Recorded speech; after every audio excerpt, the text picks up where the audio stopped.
قدیم قصوں میں ایک ایسے دیو کی کہانی میں خوشامدید جس کی طاقت کا کوئی مقابلہ نہیں تھا، لیکن جو سبق اس میں سیکھا وہ اس کی طاقت سے بھی کہیں بڑا تھا۔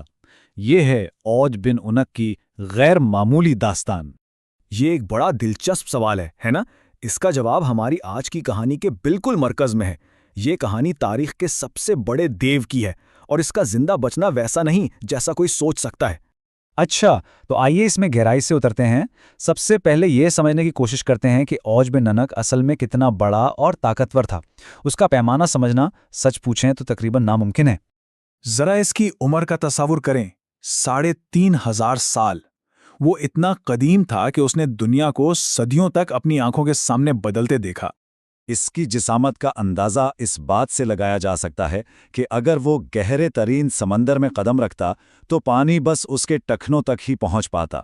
اور اس کے لیے دنیا کے سب سے اونچے پہاڑ بھی ایسے تھے جیسے زمین پر بکھرے ہوئے چھوٹے چھوٹے پتھر ہوں۔ اور شاید سب سے اہم بات یہی ہے، اس کی نظر میں عام انسان چونٹیوں سے زیادہ کچھ بھی نہیں تھے، اور یہی سوچ اس کے بے پناہ تکبر کی اصل جڑ تھی۔ اب کہانی کے اس حصے کی طرف چلتے ہیں جس نے اوج کے کردار کو اور بھی زیادہ پیچیدہ بنا دیا۔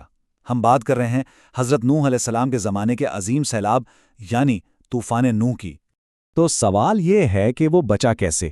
اس بارے میں دو الگ الگ روایت ملتی ہیں۔ ایک کہتی ہے کہ اسے اپنی جسمانی طاقت نے بچایا، وہ اتنا لمبا تھا کہ سیلاب کا پانی اس تک پہنچا ہی نہیں۔ لیکن دوسری اور زیادہ دلچسپ کہانی یہ بتاتی ہے کہ اسے اس کی نیکی نے بچایا۔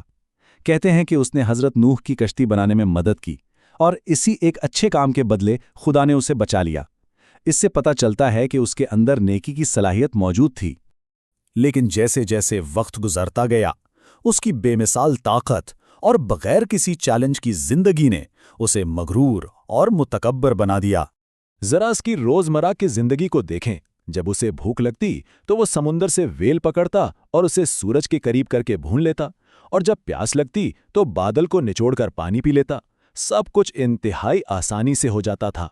کئی سال بعد جب حضرت موسیٰ علیہ السلام کے پیروکار ایک نئی سرزمین کی طرف جا رہے تھے تو ان کا سامنا اوج سے ہوا، اور یہ ایک فیصلہ کن ملاقات ثابت ہوئی۔ اوج نے ان 12 آدمیوں کو بڑی آسانی سے ایک ہاتھ میں اٹھایا اور گھر لے جا کر اپنی بیوی کو دکھایا۔ اس نے طنزیہ انداز میں کہا، دیکھو تو یہ ننھے لوگ مجھ سے لڑنے آئے ہیں۔ اس کا تکبر بالکل واضح تھا۔ اب کہانی اپنے عروج پر پہنچتی ہے، جہاں اوج کے تکبر کا سامنا ایک ایسی طاقت سے ہوتا ہے جس کا اس نے تصور بھی نہیں کیا تھا، ایک خدائی طاقت۔ موسیٰ علیہ السلام کی قوم کو ہمیشہ کے لیے ختم کرنے کے لیے اس نے ایک خوفناک منصوبہ بنایا۔ اس نے ایک بہت بڑا میلوں لمبا پہاڑ اٹھایا تاکہ اسے ان سب پر گرا سکے۔ یہ اس کی جسمانی طاقت اور غرور کا عروج تھا، اور یہ اس کہانی کا سب سے شاندار نقطہ ہے۔ ایک طرف ایک دیو کا ہتھیار ہے، ایک پورا کا پورا پہاڑ، اور دوسری طرف خدا کا ہتھیار، چھوٹے چھوٹے کاٹنے والے کیڑے۔ اس کا زوال مرحلہ وار ہوا۔ جیسے ہی اس نے پہاڑ سر پر اٹھایا، خدا نے چھوٹے کیڑے بھیجے جنہوں نے پتھر میں سوراخ کر دیا۔ اچانک پہاڑ ٹوٹ گیا اور اس کی اپنی گردن کے گرد ایک بھاری توق کی طرح پھنس گیا۔ تبھی حضرت موسیٰ علیہ السلام، جو اس کے مقابلے میں بہت چھوٹے تھے، نے اپنی پوری طاقت سے چھلانگ لگائی اور اپنی لاٹھی سے اس کے ٹخنے پر وار کیا۔